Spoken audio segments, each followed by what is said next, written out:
Attention shoppers.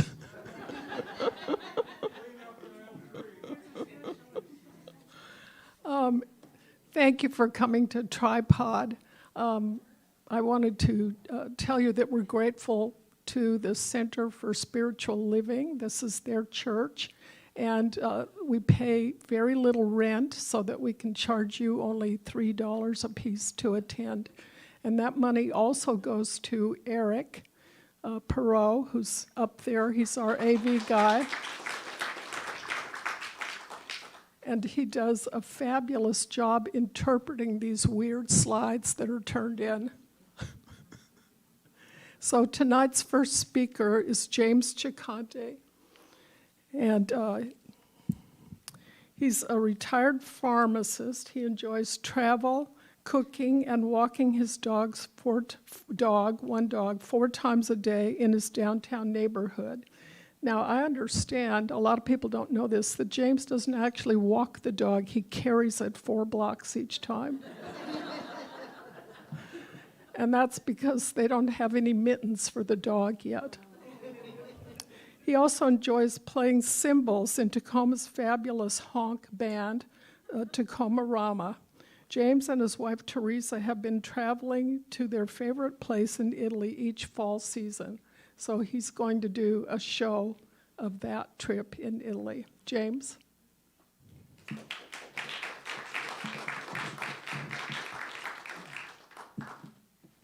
Thank you, Lynn. Thank you, Anna. Thank you, Erik. And thank you, everyone, for being here.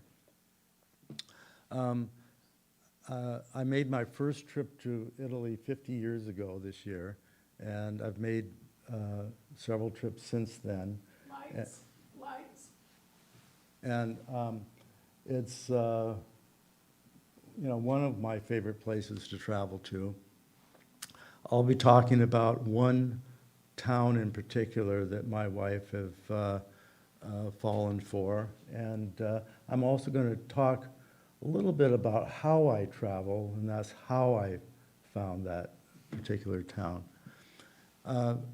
So when I travel, I generally, or oftentimes, have very little itinerary, and I travel by bus and train, and I'll get off at a town. If I like the town, I'll stay a few days. If not, I'll continue on.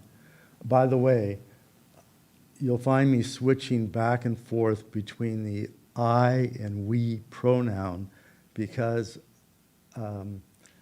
also the last few years when we travel, my wife is still working. I'm retired. I like to travel for a minimum of 6 weeks, and my wife can only join me for 2. So sometimes I'll be traveling parts of these trips on my own, and then she'll join me.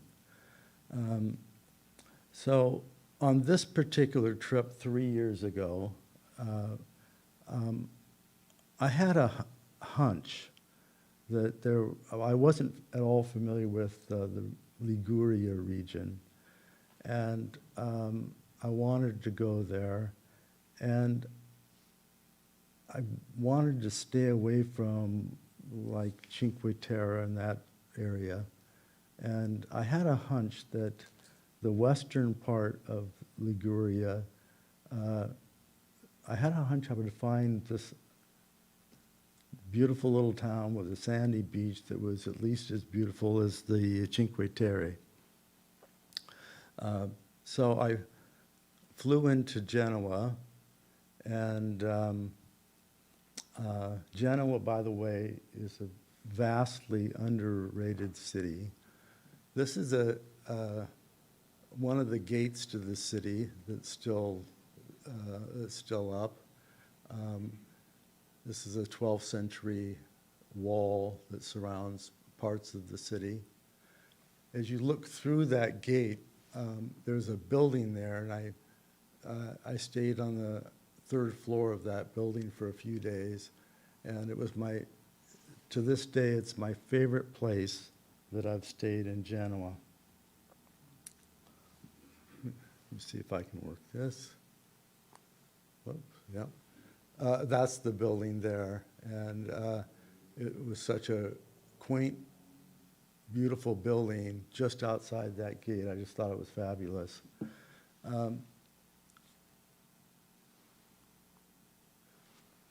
One of the fascinating things about Genoa is that the Genoans claim that Genoa has the largest medieval city of any city in Europe. I don't know if that's true, but that's the claim.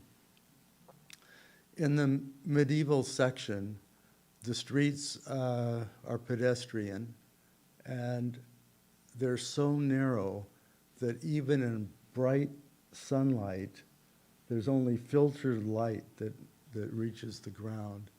And it just makes for a beautiful effect. But these are all, none of these streets, of course, are straight streets. They're all windy sort of streets, and I've gotten lost many times in this section of Genoa.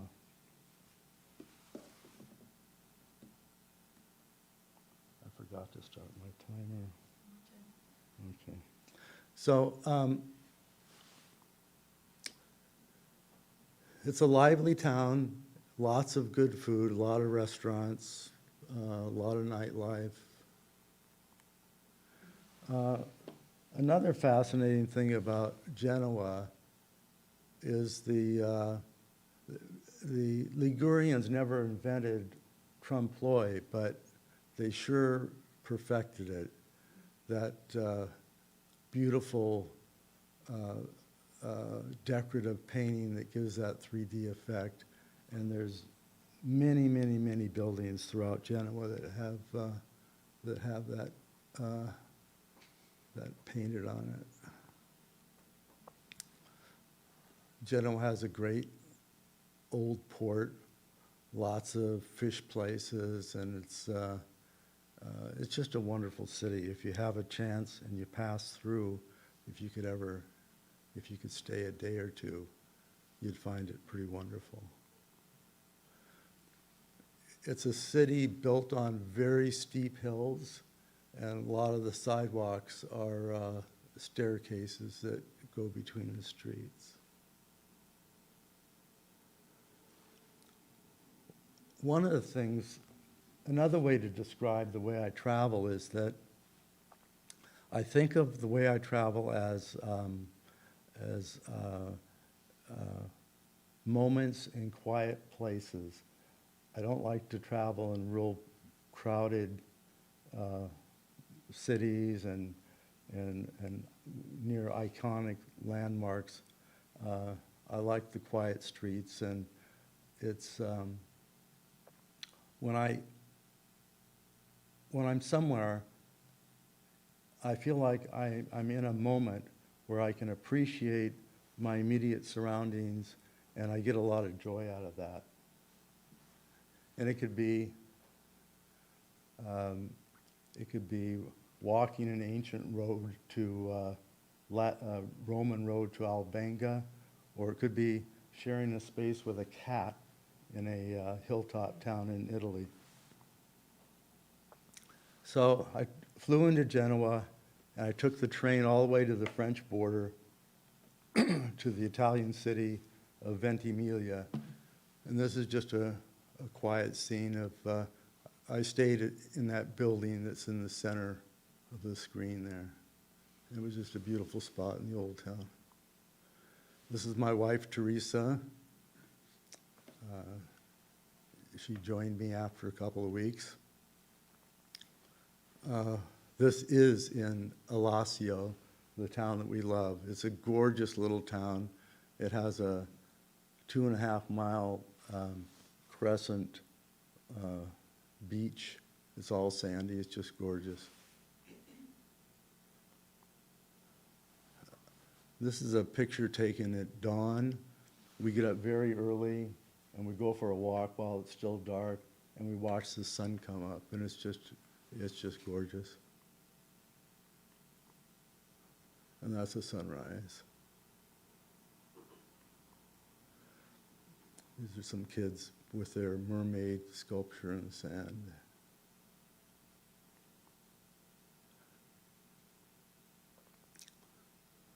again, we have just a lazy time when we're in Alassio.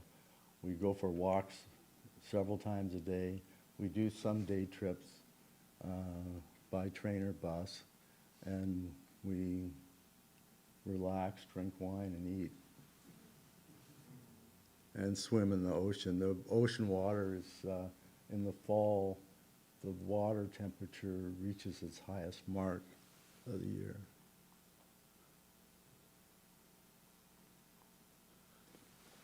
The town is spread, it's a long little town that parallels the beach, and a half a block in from the beach is this pedestrian street. And this is a street where tourists just walk back and forth, window shopping. And this is a tourist town. It's an Italian tourist town. So most of the tourists that come to this town are from either Turin or Milan, and they'll come and spend time on the beach and walk this walk all day long.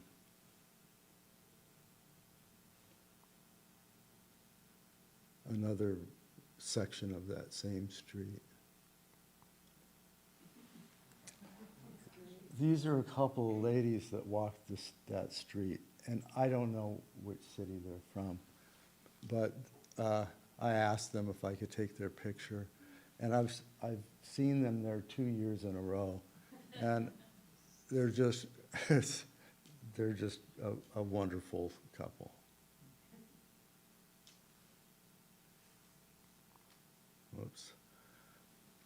When I go to Alassio or any place, I stay in real modest places, and I try to rent them for like a month at a time. And in these places, even though it's like a resort town, you can find places for rent for a month that work out to about $35, $40 a day.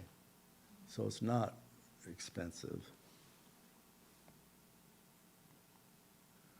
And that was looking out a window of that same apartment. And this is another shot of the beach. The city has a population of about 10,000, so it's a pretty small town. And the city is, the town is right on the beach.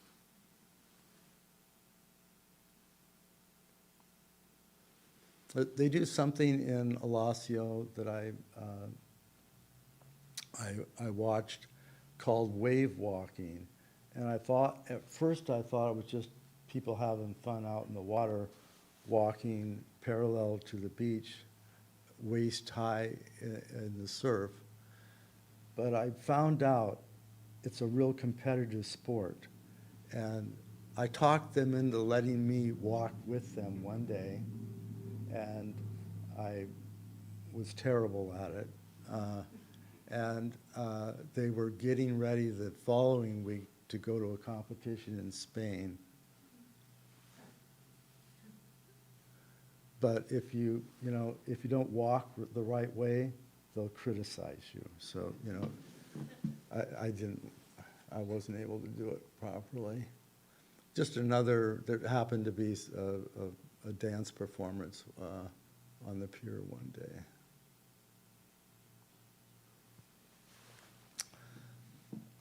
This is another one of our favorite walks.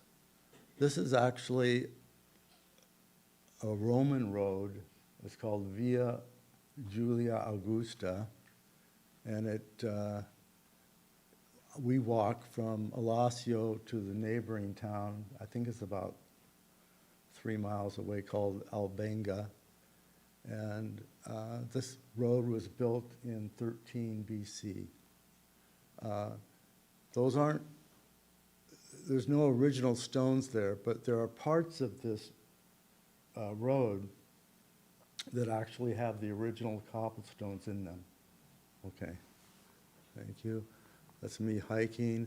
This is a hike above Alassio. There's another hilltop town or village not far away called Kola Mikeri. And when I was a kid, I was enthralled with Thor Heyerdahl, who built a Kontiki and went to sailed from South America to Polynesia on a raft.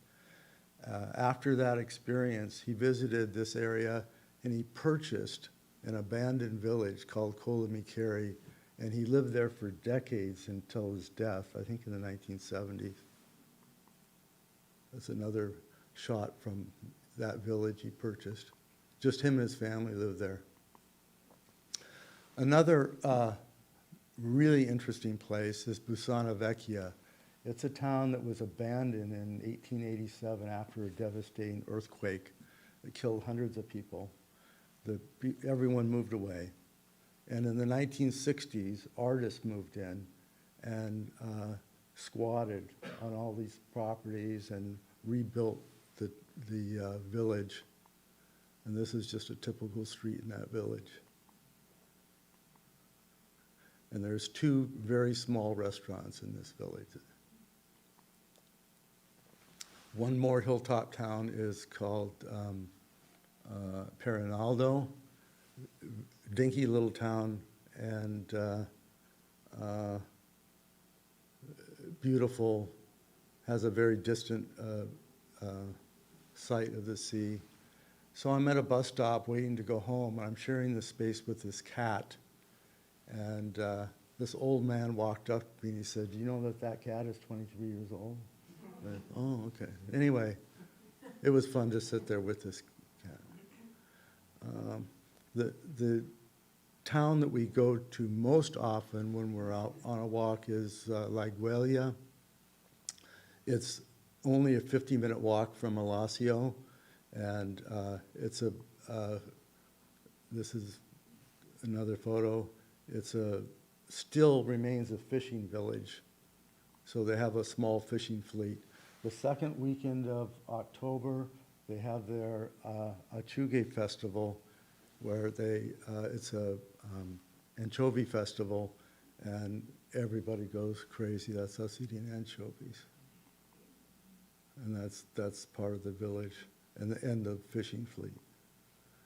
That's a cemetery above the town. This is one of my favorite places to read above the town, and it's a very, very quiet space, and it's just a wonderful place to get away and read. That's me, and that's my apartment is the second level of that building behind me, and one of my favorite coffee places. Yeah, this is all Alassio here now again. During high season, this beach is covered with beach chairs and umbrellas, but in the fall, all that's gone.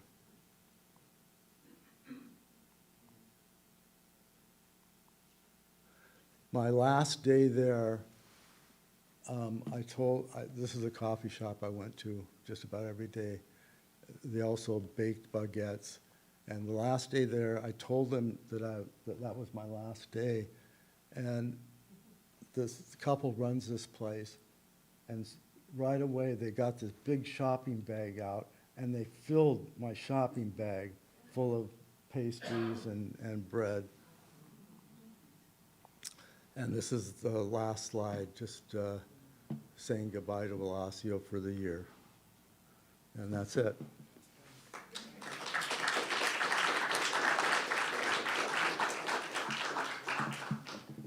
James, when you go next year, you'll recognize all these people in the audience. Yeah.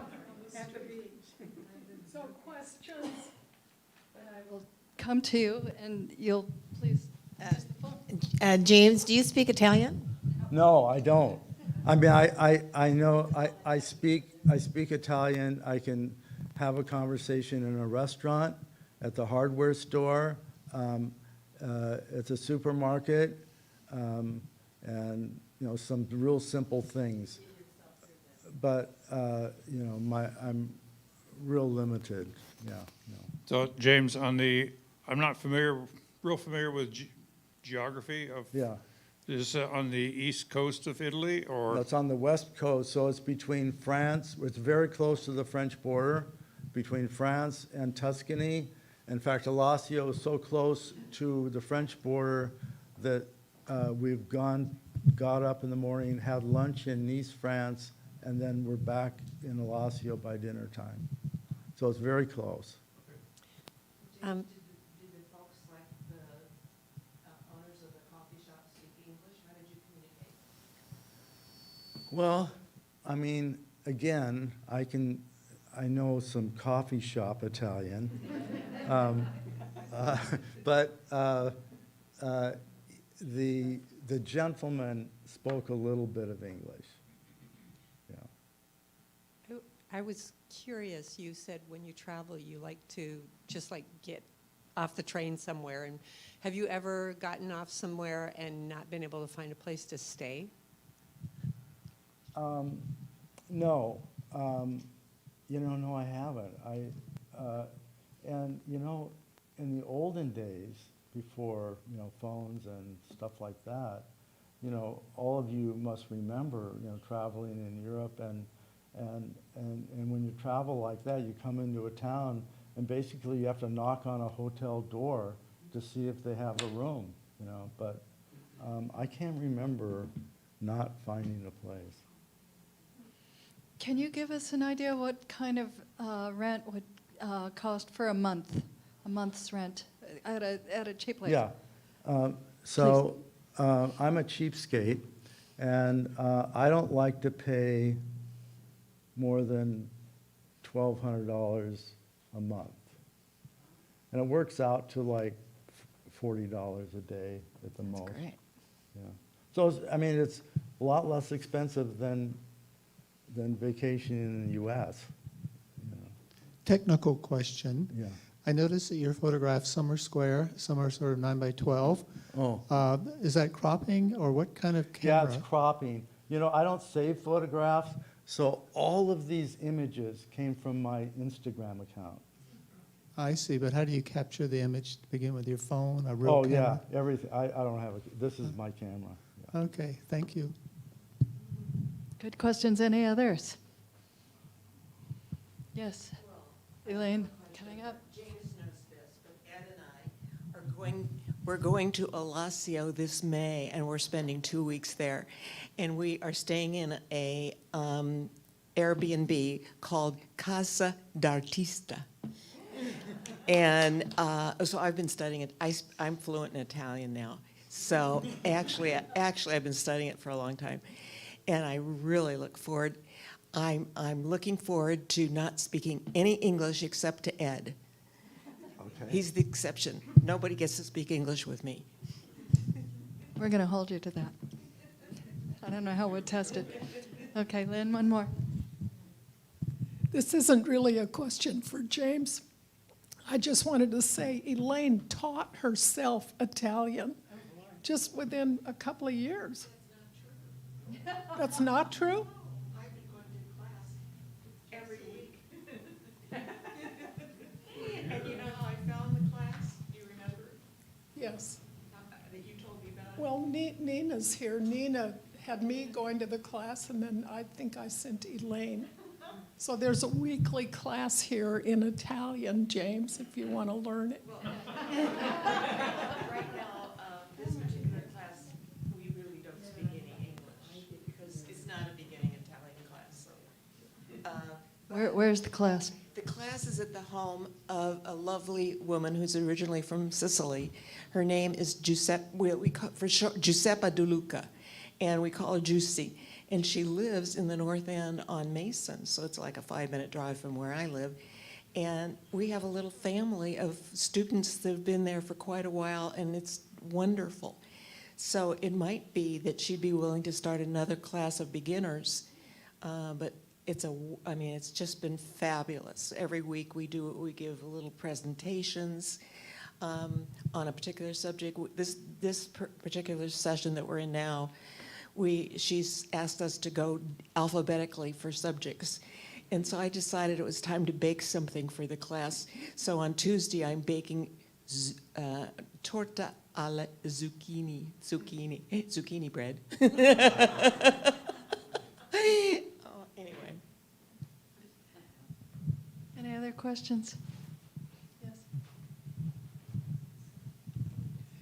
James, there used to be a Ceccanti's restaurant in Tacoma. I believe your family's restaurant. Was that an Italian restaurant? Honestly, it was a steakhouse that served some Italian dishes. But, you know, I can say this now, my parents are dead. We've been out of the business for many decades. It wasn't the Italian food we ate at home. Thank you.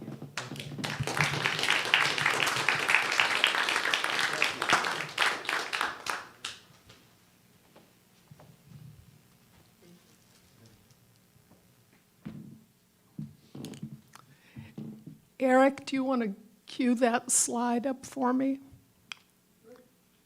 So maybe once every couple of years we do a collaborative image show, and that's where you send me pictures in a certain category.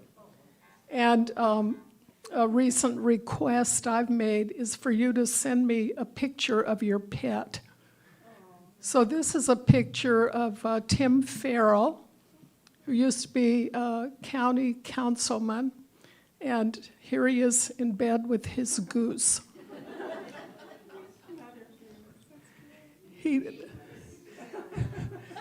So I wanted you to see this in case that inspires any more pictures. Many of you have sent me pictures already, but I'd love to see some pictures of pet reptiles, rats, squirrels, any exotic pets you have. It'd be great to include those with the many dog and cat pictures I've got. Yes. So next up is Marsha Conn, who has a BA in English Literature, an MED in Education from Boston University, and an MFA in Interdisciplinary Arts from Columbia College in Chicago. After teaching in Chicago, she moved to Seattle in 1986, where she first taught at Seattle University and the University of Puget Sound, then became the art teacher at Hawthorne Elementary for the Seattle School District. In 1996, she was voted by the Washington Art Education Association Art Teacher of the Year, and the same year received a Fulbright scholarship to Mexico. After Marsha retired, she traveled to Bolivia and Uganda as a teaching artist for indigenous populations. Marsha believes that there are many ways to see and that art can be a powerful way to better understand ourselves and the world around us. As project manager of the Volunteer Artist Program, she is inspired by the words of Albert Schweitzer. You must give some time to your fellow men, even if it's a little thing, do something for others. So she's going to show you some images from Uganda. Marsha?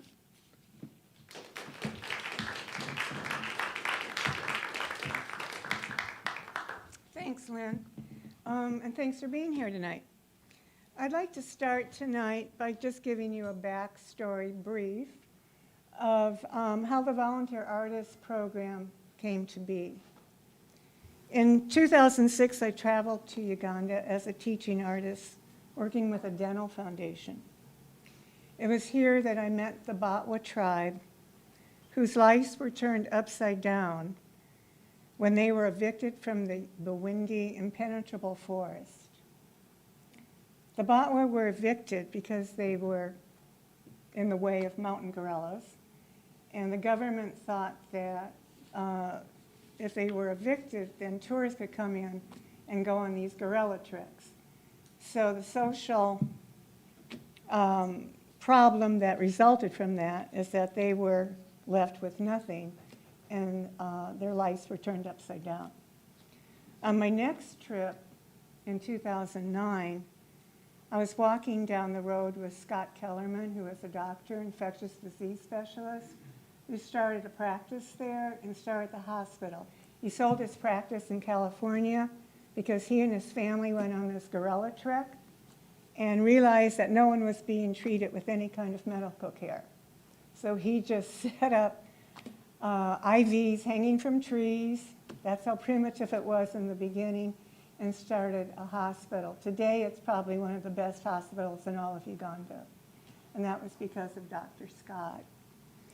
Anyway, as we were walking down the road one day, I noticed that there was a woman on the side of the road, and all she had, she was sitting on a dirty blanket, all she had was a pile of dried beans and a baby by her side.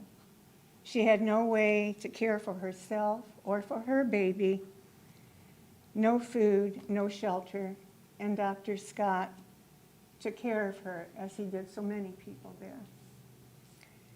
When I returned to Seattle, I was surrounded by all my belongings, and I thought about that woman on the side of the road, and I could not get that image out of my mind.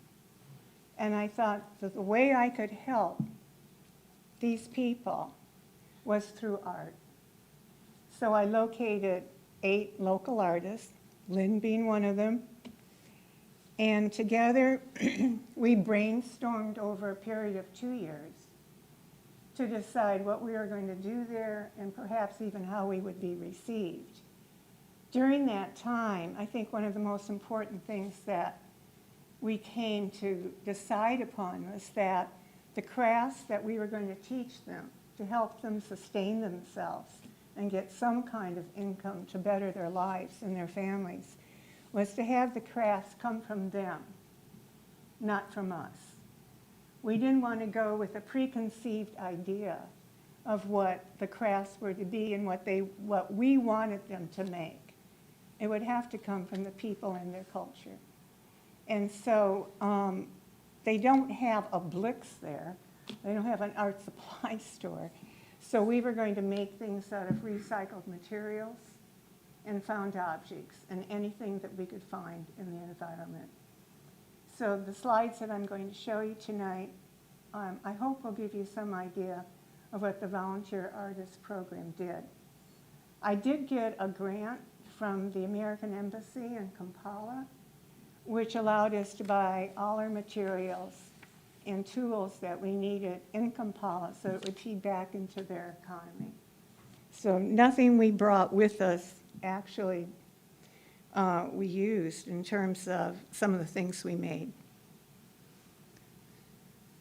This is us at the airport about to go on the plane. And real quickly, I'll just identify these people because I think they deserve to be mentioned. There's Joan Robbins, our beloved Lynn, Judy Chambers, me, Eleanor Maroney, Carol Baker, Jim Robbins. In the front is Annie Morehouse and Cheryl Johnson. And as you see, the sign says Bawindi or Bust. We're in the marketplace, and there's a Singer sewing machine. As I said, we had a big bus that took us to Bawindi, which, by the way, is 16 hours from Kampala, which is the capital. And I'm loving that shirt. I'm not sure. I think that might be our driver, Daniel. Here we are. We're buying batik fabric, and we're going to bring all those with us that we could buy. There's the artist. And the place that we stayed in Kampala, a bag of batik fabric was in a bag in the hall, which someone left in the hall. The next morning, that bag was gone. So all the fabric that we had bought was stolen. And so the word got out, and when we were loading the bus, there's Dorothy, if you remember, come running down to the bus with these big bags of fabric for us. And to me, it was just very heartwarming, the generosity of these people, who have very little, by the way, to give that to us so that we could take it with us.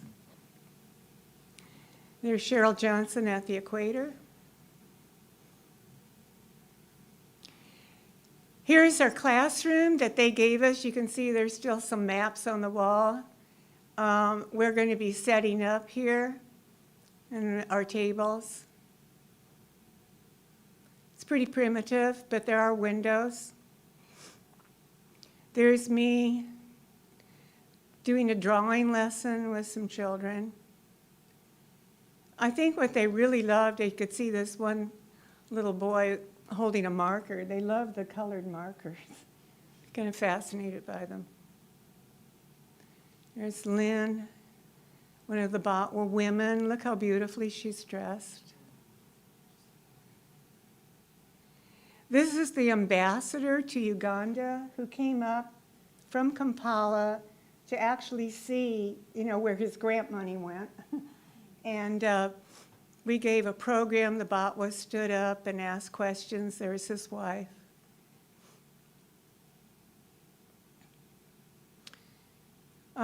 These women, every day, they live in little mud huts. They would come every day, beautifully dressed, very clean, eager to work, always happy, always smiling. We don't speak any English, and I'll show you Levy, who was our translator, a little bit later. And this little card that's on them says Batwa artist and their name. Here's someone that's working on a story cloth based on a Batwa story. And there's kind of a funny story with the sewing machines. The ribbon broke, and no one could fix it until someone just from the village came in no time, in a couple seconds, had it running. Today, in the Women's Center, which I'll tell you about at the end, they have more sewing machines. They're making uniforms for some of the students that don't have the money to buy uniforms, which is always the Batwa children. And they're making dresses for tourists and for volunteers to go to Uganda. And so they're actually really thriving. Here's me outside the classroom looking in with some women.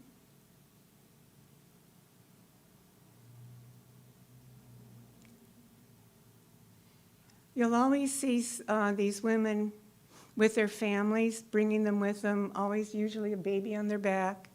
And here, they're working on bottle caps to make jewelry, just pounding them out, flattening them to make earrings and necklaces, bracelets. And some of the boys in the village, we gave them a little bit of money to go collect these bottle caps. And they would come with just bags of these, just on dirt roads, and they would just pick these up and bring them to us so that we could make things with them. Here's Lynn, me, woman with her hammer, pounding them out.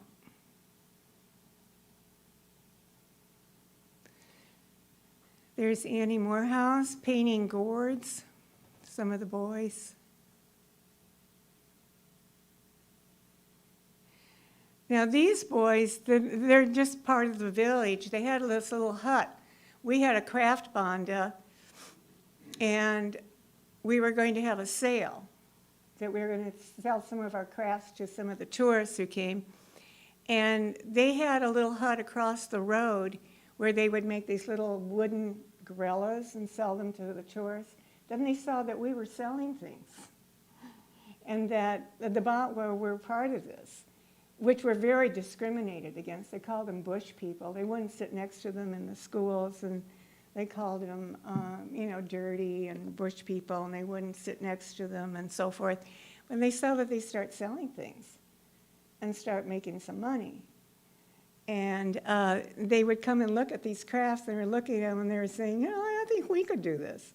And so all of a sudden, they started noticing these people who were totally ignored and discriminated against in a different way.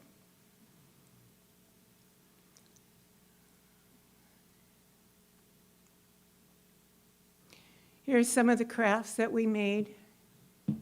Story cloths, necklaces. We did hippo bags, mats, wind chimes. Here's Lovey, who has a necklace that we made. He grew up in Burundi and really helped Dr. Scott Kellerman, being sort of his right-hand man, showing him Burundi. He was our translator. He took us on a lot of the hikes and really helped us quite a bit. There's Eleanor right behind him, who ran the Craft Banda and made this great cinnamon bread and coffee. Here's a young man, Jotham, who is very happy about his earrings. Someone very proud of her story cloth. I really kind of like this one because it really it wasn't very representational of a story. It was abstract. And I thought it was really very interesting to know, what that meant to her. She seems to be very pleased with it. Here's part of the Craft Banda. They also made baskets. And part of our sale was outside. We had a table and we had music playing, and as the tourists walked by. This is Gladys. And it was very special because she was taught how to make these fabric necklaces. And she lived 24 miles away, and she would walk to us every day and home again, okay? So that's 48 miles, right? All right, so one day she came with this bag of necklaces that her village had made just from the instructions that she got, okay, in one of her classes. And I thought this was really important because we realized that when we left, that they could do this, okay? They didn't need us, and that they had learned how to do this themselves, which was just very gratifying. Here's the necklace. I like the T-shirt. Boeing Mustangs.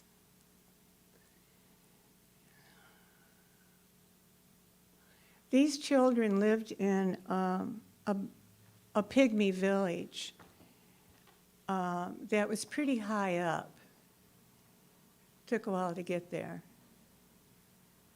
And they seem to be, I don't know, I find this very compelling, this photograph.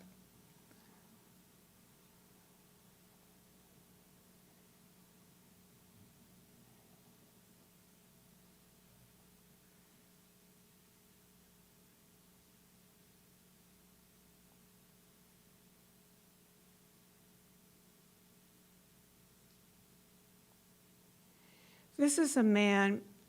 There is an organization there that's called the Batwa Development Program that, along with the Batwa tribe and villagers, Africans from the village, set up a program that would help tourists to go on these tours and hikes to show people how the Batwa once lived when they were hunter-gatherers in the forest, and how they hunted for their food, how they got fur pelts for clothing and warmth, how they grew herbs to help them with their medicine and so forth and their health.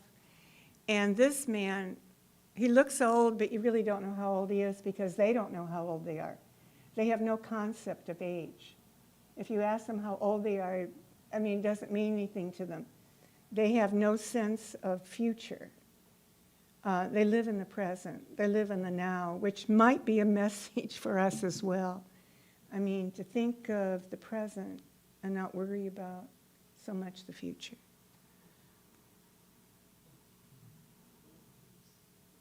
Look at those eyes. So sweet.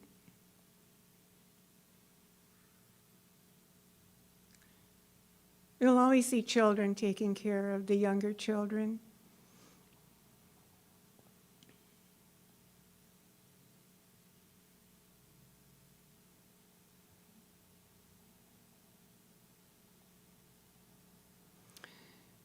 These are people from the village who are waiting to be treated.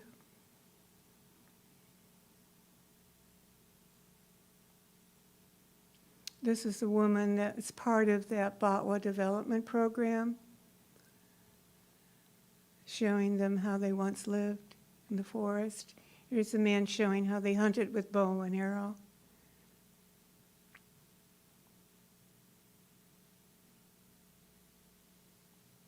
The cave that they built. A tribe, part of the tribe.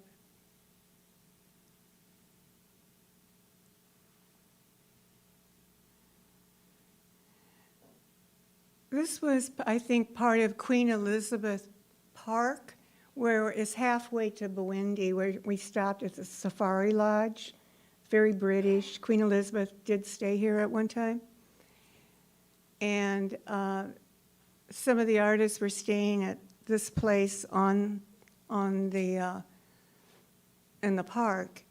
And I wanted to say, don't look now, but I think someone is following us. It's an elephant.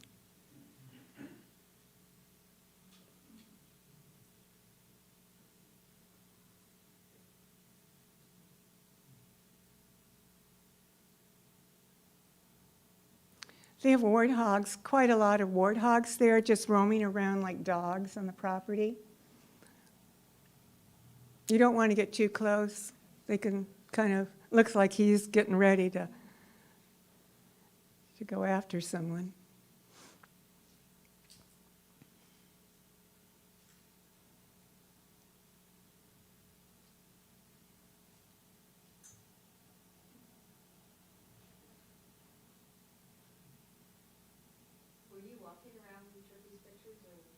I didn't take these. These were done by the photographer, Judy Chambers. But we were pretty close. This is in Lake Bamburo, where they have zebras.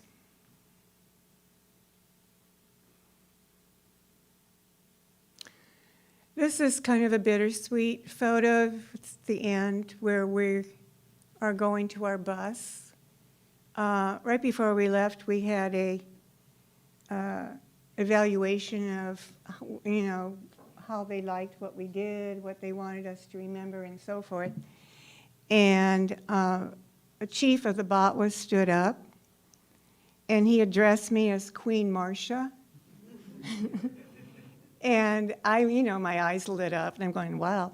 And I looked at the artists, and they kind of went, no. So my days of royalty were short-lived. But I thought about what he said when I got home. And I thought about that all of us had all these very personal memories of our experience there. And that mine was, I thought, pretty simple. I lived up the hill from the rest of the artists. I thought they probably could deserve a break from me. So at night, I would go out on the porch, and I'd look up at the sky, and it was filled with seemed like millions of stars. And I thought about how beautiful this was, because there were the Batwa, there were artists, how we had come from different cultures and different worlds, but that we had made something together that I thought was really beautiful and that we would remember for a very long time. And then I thought, I learned a lot about myself as well, because I had never done anything like this before. I never managed a group of artists. And the night before we were to leave, I thought, what was I thinking? I am never going to be able to pull this off. And yet it happened, and that was because everybody there was just so great and worked so hard, and that we had all come together, whether we spoke the same language or not. We connected. And that was very meaningful to me. And I thought, there's a lesson here to believe in what is possible, not as what is impossible. And I remember growing up that my mother used to really give us little slips of, little proverbs and sayings to kind of motivate us. And one really stuck with me, and it was, do the thing you think you cannot do. And that has really stuck with me. And when I think, as I did before I left on that trip to Uganda, I'll never be able to pull this off, I thought about, do the thing you think you cannot do. And it seemed to work out. So there's a sunset. I say good night and thank you.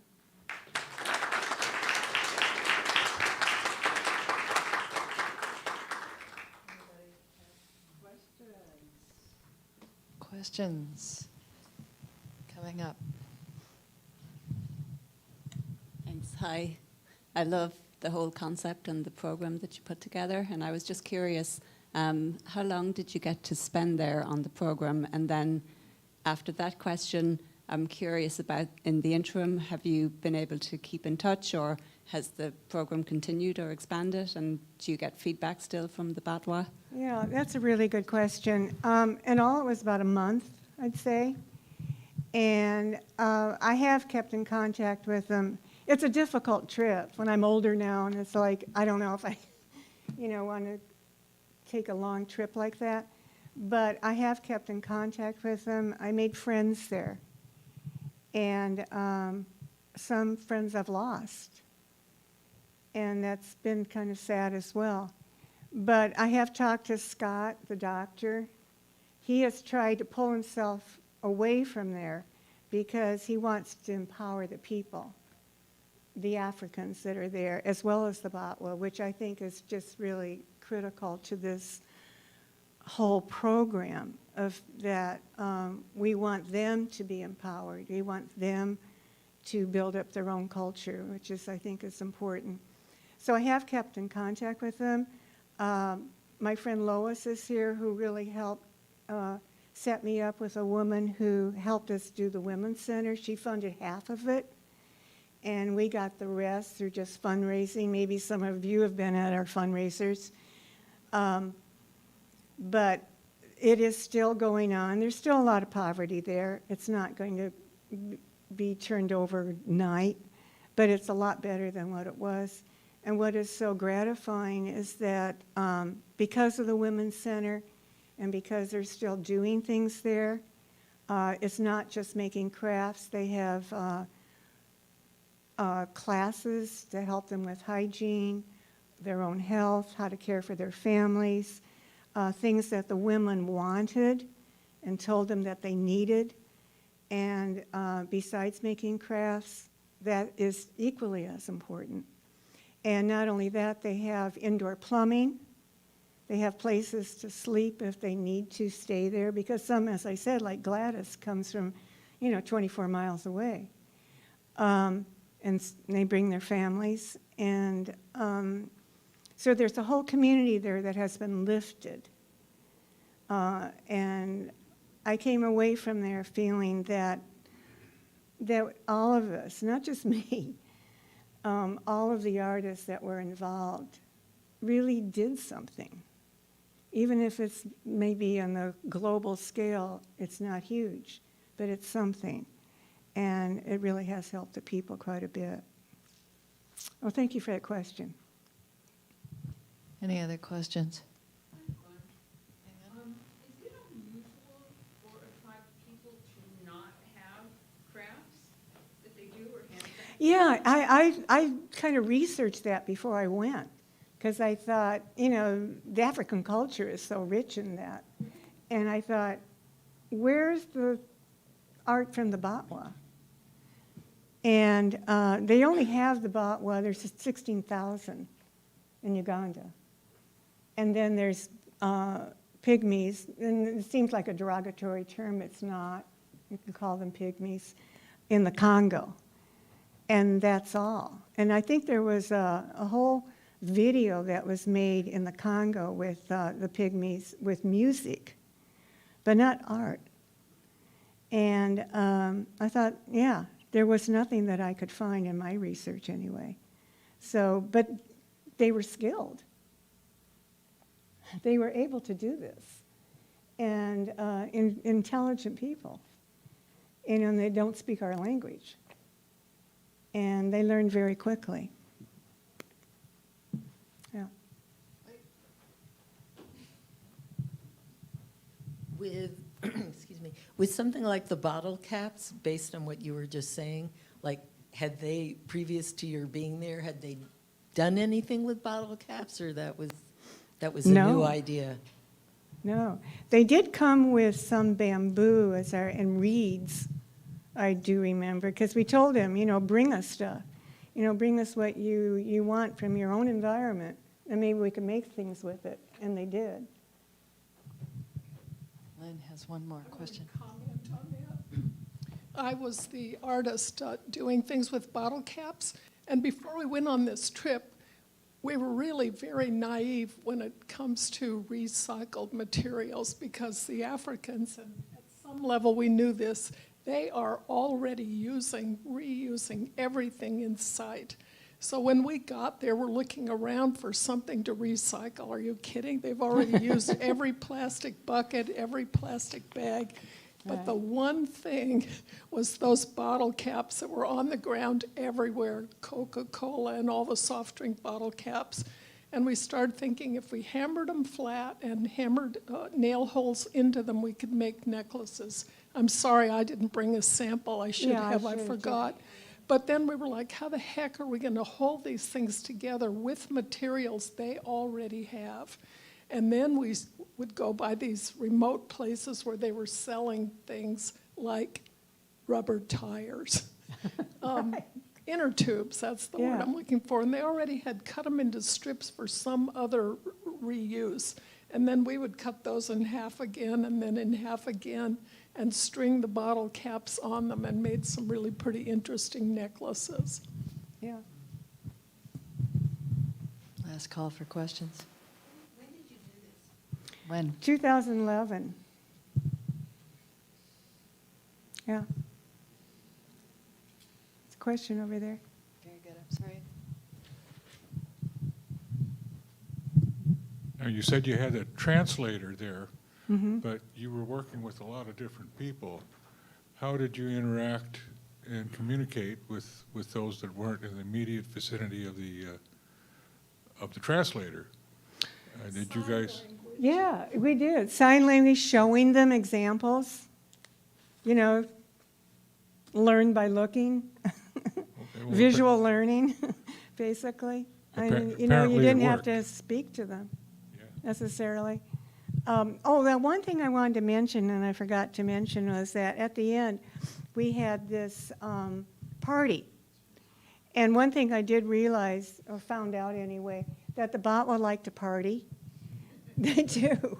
They like to dance and sing, and any opportunity they like to do that. And so we had a Soul Train dance. And so all the artists, and Lynn, made the costumes, big surprise. And one day we went into the village, just a few of us. Lynn was on that trip. Some little village. I don't even know why we went. And it was hot. And I, of all people, was wearing a sweatshirt. And I'm thinking, I'm dying in this thing. It was like hot. So I went into this little shop, and this woman brought out this red blouse, something I would never wear because it had these big poofy sleeves. And I thought, oh, God. But I was desperate. So I went back with this red blouse on. And everyone went, oh, great. That's really good. So that ended up in the rag pile for Lynn to make costumes. And we had the Soul Train dance to Motown. And then the African, or the Batwa, just did their own dance, which was basically jumping up in the air, coming down and stomping on the ground, and laughing and having a good time. So Yeah, it was fun. Marsha, do we have that video somewhere of us dancing? I do have that video. Heck, that would have been fun to see. Yeah, I know. Yeah, It's us dancing outside and them dancing. Yes. Yeah. Well, thank you so much. That was great.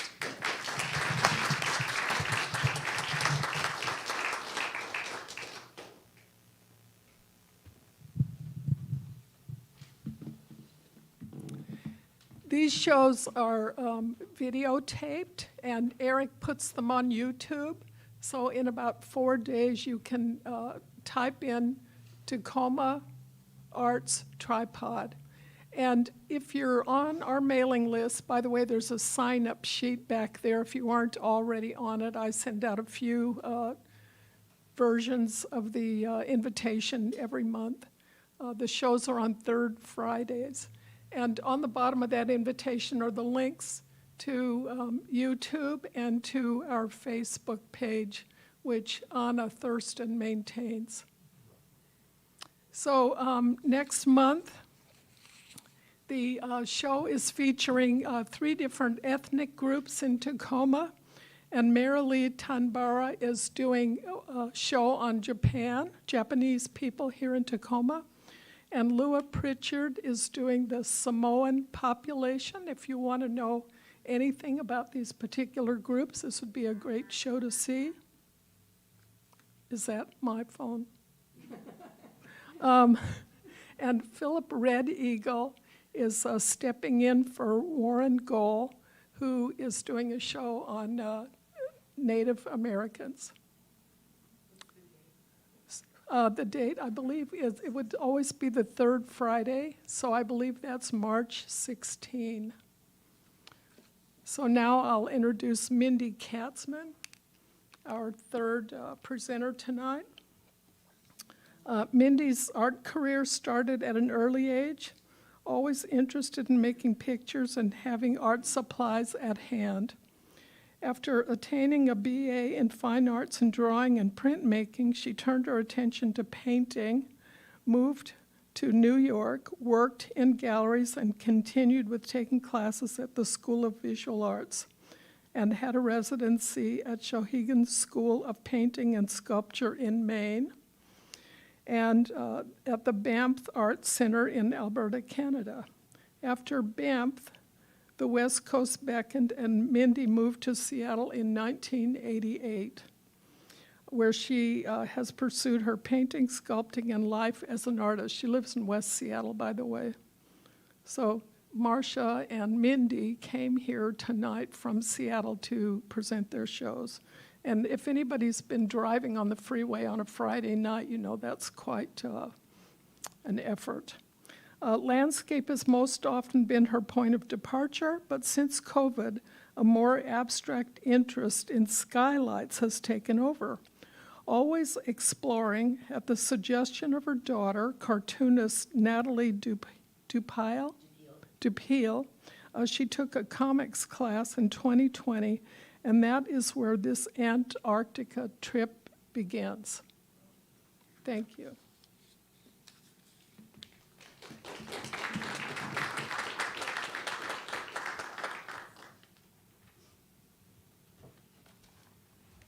Okay, so welcome, thanks for coming, and thank you, Lynn, for asking me to join tonight. And let me just make sure I've got this. Yep, that is the right way.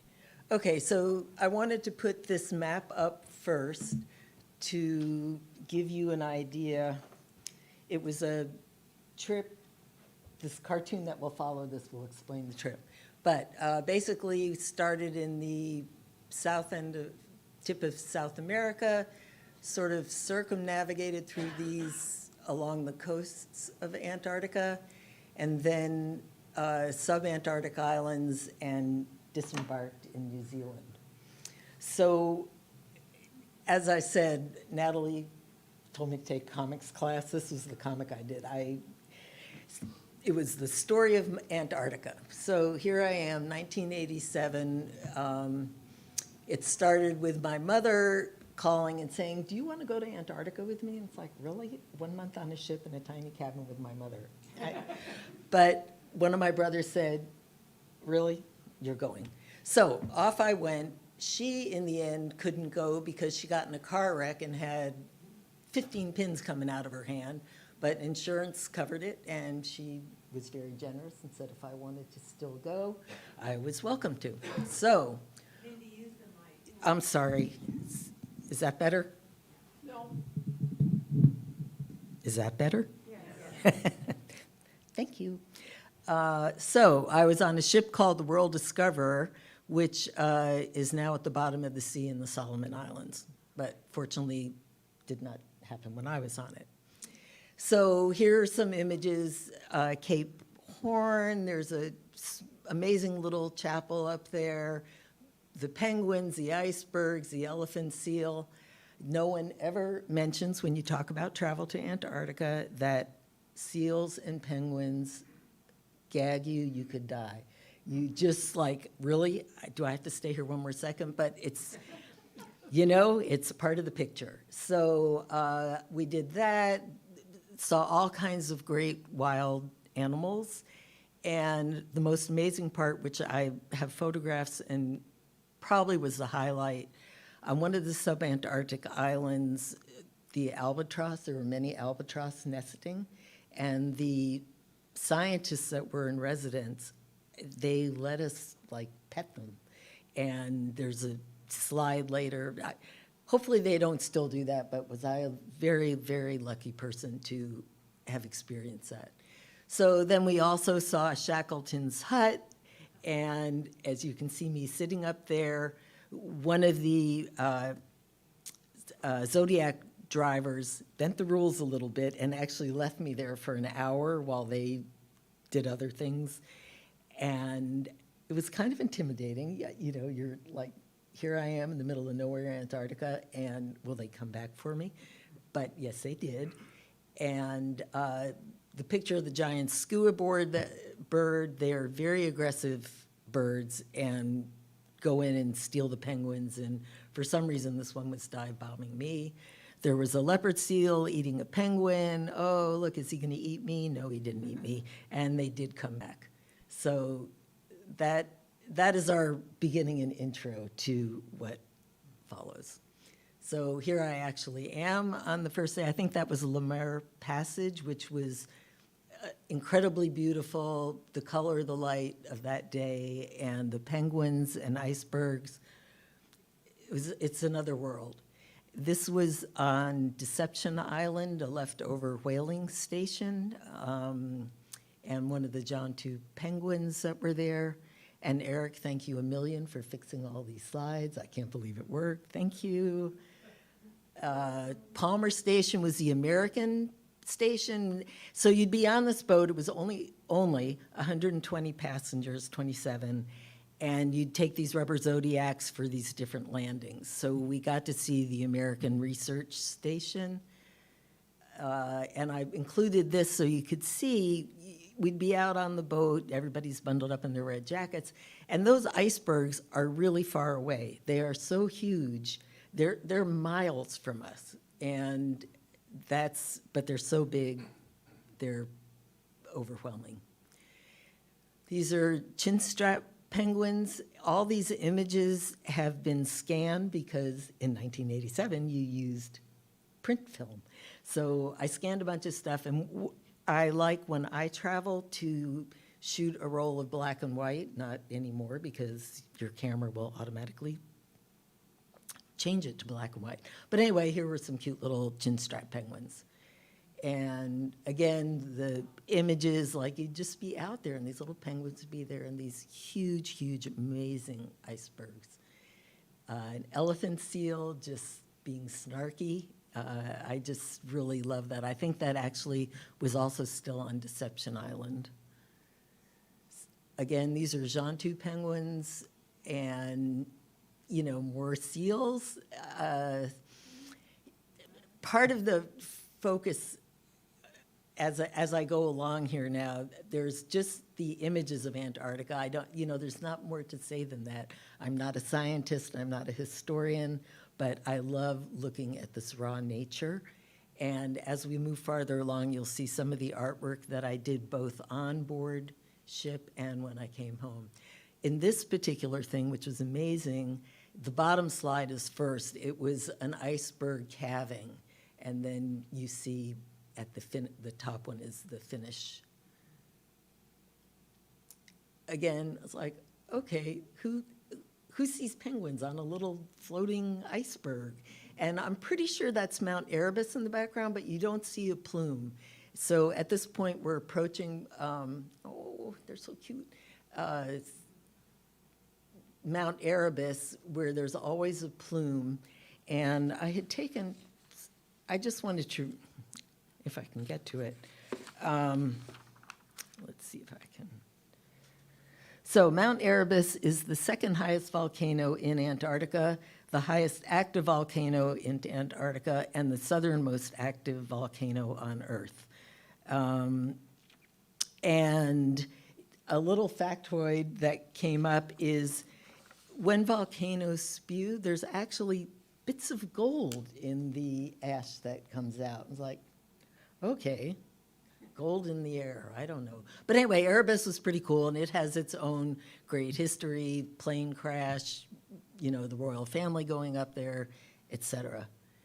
And on the top image, it's hard to tell, but it's one of those skua birds dragging, it's not a penguin, but it's dragging some other thing off, getting ready to eat it.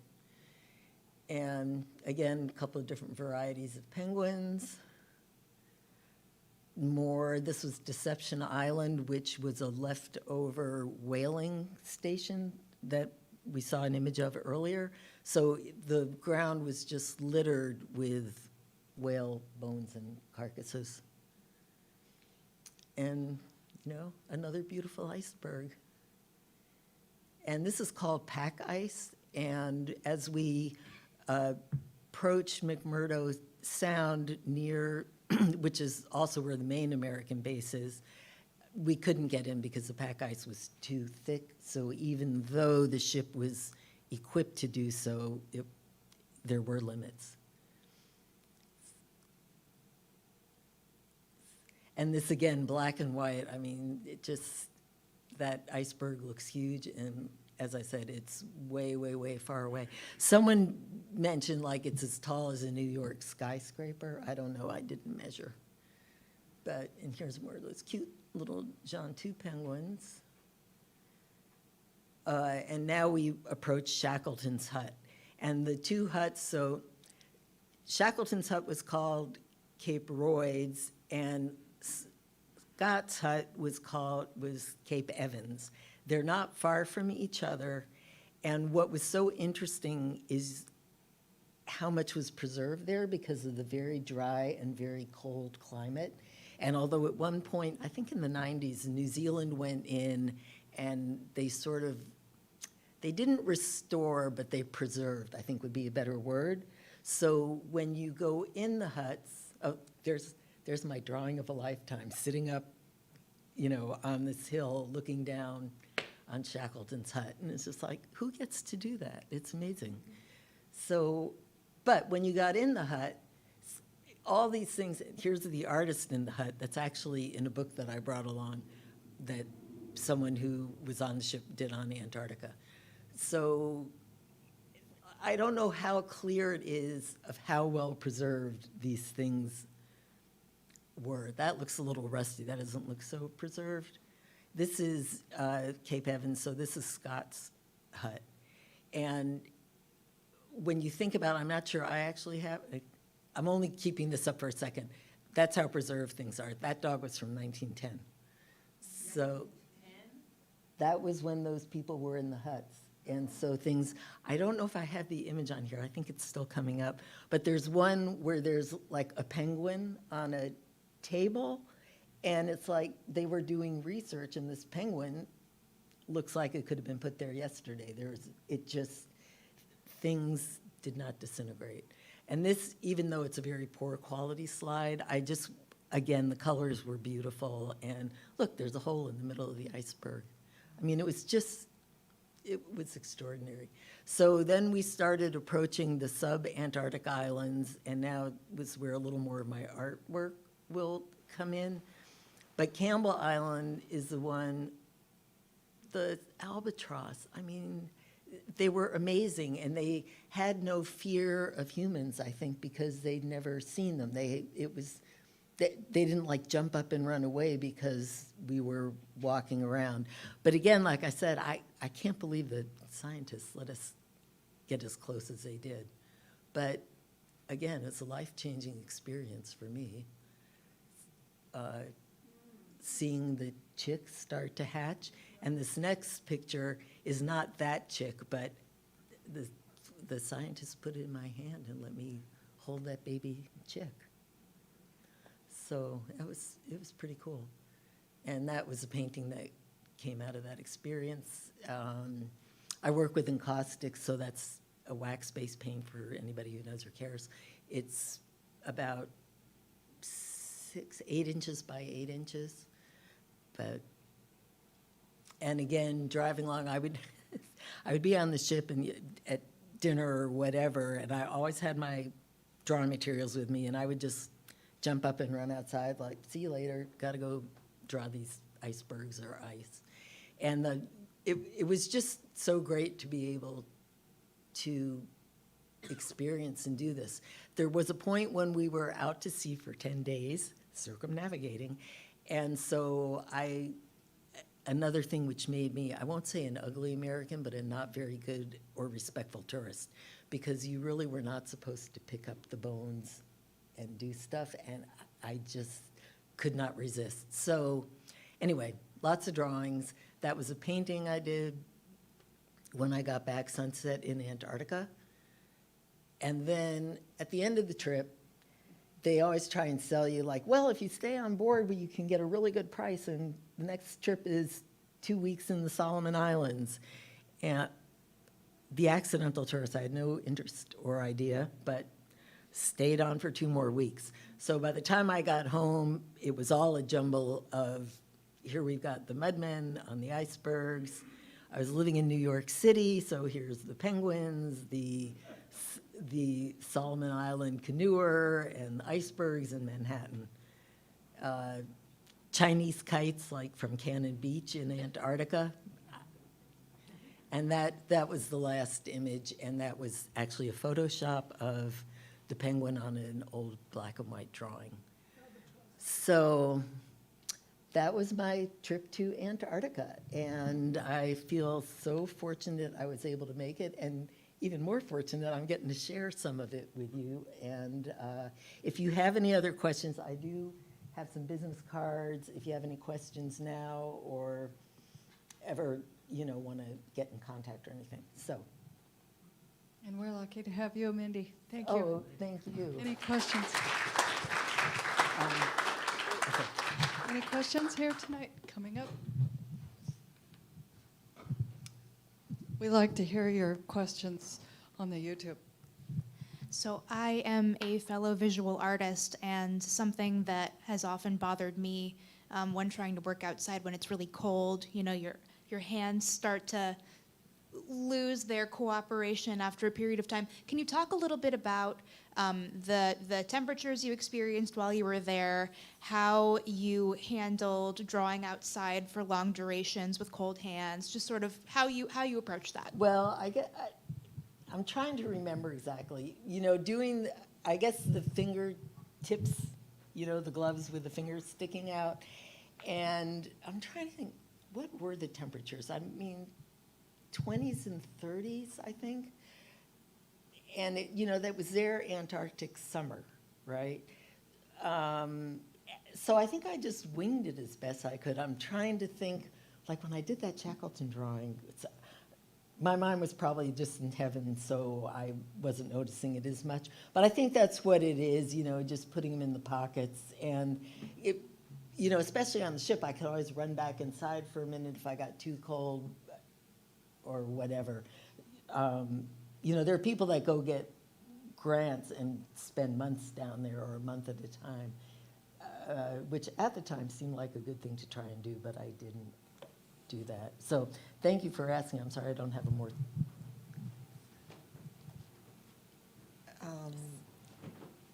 I just thought it's so interesting to see your slides. And I find it ironic that after experiencing all that extreme cold, that you came back and painted in encaustic, which depends on flames and heat. Good point. Good point. Although some of the earlier paintings were before I knew, like that big Antarctic painting that actually was oil. But that later one was encaustic. Now, what we're looking at here is it's a photograph? Or It's learning how to use my Elements Photoshop. And so it was a photograph of the albatross, and that I happened to have been photographing. I spent a number of years doing just kind of black and white and very dark drawings, and I just photoshopped that little albatross and put him on that drawing. Oh, that's cool. So it just kind of came out. Thank you. Coming up. Have a sec. Hey, Mindy. Hi, Judy. Hey, so you did the Antarctica trip in 1987, and then you did the cartooning kind of class. That so when was did you? more recently. Yeah, when was that? That was literally right before COVID. I mean, Okay. I swear that class ended, and a week later it was lockdown. Oh, yeah. So, and it was, only because you asked, I will elaborate. But the class was so interesting. It was Kelly Froh and Mita from Short Run. And they were doing this class, and the class was all ages from 20-year-old punks to 70-year-old me. Not quite then. But, and it's like, what am I going to make a cartoon that, you do a 4 thing? And I thought, this was my experience. I'm not angsting. I'm not, this was the experience I had. And I was just so glad I followed through on that. But that was, so the cartoon, yes, came much later. But I thought it was appropriate to sort of start in. Well, I love to see the evolution of an artist and just trying something new. So I love to see that cartoon because I've seen your other work and I've shown it. Yes, and you I'd have. like to just say I'm showing Lynn and Mindy in the same show, opening on Sunday at University House Wallingford in Seattle. Should I be taking a picture up for you? Okay. I have her work. Oh, good. Okay. That's so fun. Yeah, well, thanks for asking about that. And I actually self-promote. I do have a couple of copies of that cartoon if anyone wants to purchase one. Mindy, those two, the Shackleton structure and the other one, are they at the whaling station? No, can I go all the way back? No, so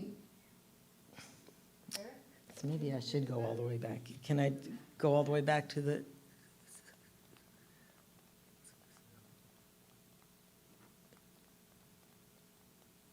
I know the map's in here somewhere. Almost. Nope. Here we go. So, if I can do this without shaking too much, that's where the huts are. Okay. So starting from South America, going here, the 10 days out to sea, and then the huts. Does that help? Yeah, well, like a lot of people here, I read those Shackleton stories, which I think is like the Oh, my best God. book I ever read. And it's such an interesting story. Yes. And when the ship got stuck in the ice, then they made their way toward the whaling station. So I'm just Yes. trying, I don't remember These reading about the hut. That was different journeys. Oh, okay. That's why. Have a whole Shackleton show? Pardon me? The Burke? Yes, Did they have a Shackleton show? they sure did. Yeah. Well, they had a photographer on board, and he took negatives on glass, big like this, and then they dragged that across the ice for, I believe, 3 years. So, they had to ditch a lot of stuff, but they kept the art. And then that show was at the Burke. It's been all over the world. So they're How basically did I miss contact prints. Davis, you probably know more about this than I do. Oh, yes. Let her have that. So the photographer on the Shackleton expedition was a man named Frank Hurley. Yes. And he was incredibly dedicated to his art. And like Lynn was saying, everything was on large format glass plates where he had to do all of the chemistry, all of the processing right on site. And he had hundreds. Apparently, they actually had to distract him and they smashed a number of the plates. The crew figured out which ones they thought were the best. And because they knew that Frank wouldn't leave any of his work behind, they literally smashed them on him, apparently. And so only a fraction of them actually survived. But yeah, that exhibition at the Burke was incredible, wasn't it? When was that? Several years ago. God. It feels like about 20 years ago. I don't know when it was. About 20 years ago, I would guess. I don't know. If you ever get to see it, That's amazing. it's amazing when you know the story behind it. Right. Yeah, that's I worst just year had in the one world. question. Yes. It was when you showed the Shackleton, okay, shack there. In the background was this little touch of red. And I wondered if that was you in your red coat. I mean, it was in a couple of them, and against this beautiful landscape, there's a shock of red in some of your I'm going to have to, now I'll have to go home and look through the slides. I'll answer that one. So, I'll let you know. so it's kind of interesting that Lynn brings up about the Shackleton story, Uh-huh. because I had read the Scott book about the trip that failed. And I didn't hear about Shackleton until like the last chapter, because Shackleton got there first and got back, and Scott didn't. And so I'm going at it from the other point of view, and going, that's pretty dangerous stuff out there. And Scott was stupid.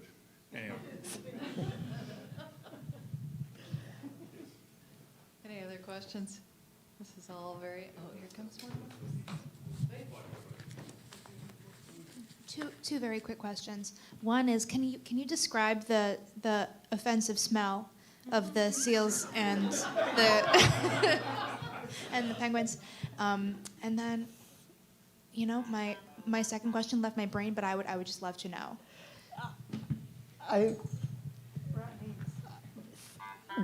Yeah, I think somewhere I wrote down, so I mean, rotten eggs, rotten flesh, rotten, it just was so overwhelming.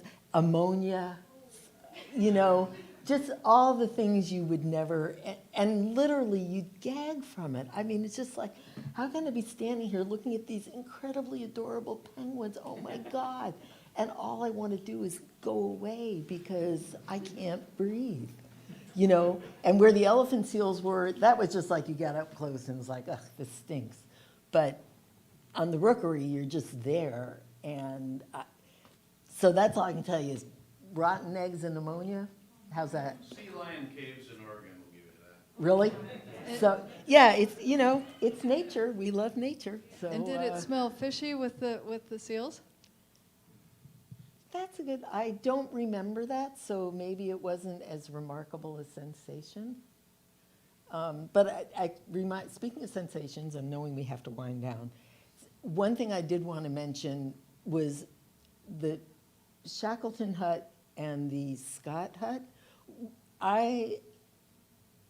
The Shackleton hut to me was very benign. It was really interesting. It was like, wow, look at this, and little bottles of food. And Scott's hut, I don't know why, maybe I hadn't had lunch, I don't know. But I had such a strong, dizzy, ears ringing, that dead dog. I mean, something about the energy at the other hut, for me, it was a very different experience. It was just like a weird physical sensation. So, there you go. Everybody should go see Antarctica.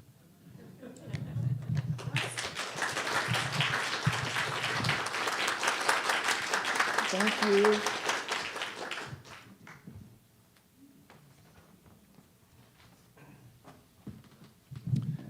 So I just had kind of a fun idea. This will be something for Anna to do, who works a lot on these tripod shows with me, gathering up speakers and so forth.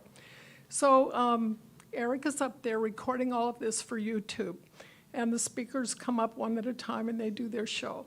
So Anna starts out in a certain outfit up here. And then while they're speaking, she runs in the back and changes into a different costume. And she gets to do it 4 times. And then people that look at the video afterwards going, I have to rewind this and see if it's really true that she's got a different outfit on each time. So we'll see you again March 16th. Check your calendar to make sure that's the right date. It's the 3rd Friday of March. It's 15. March 15. I mean March 15. Thanks for coming.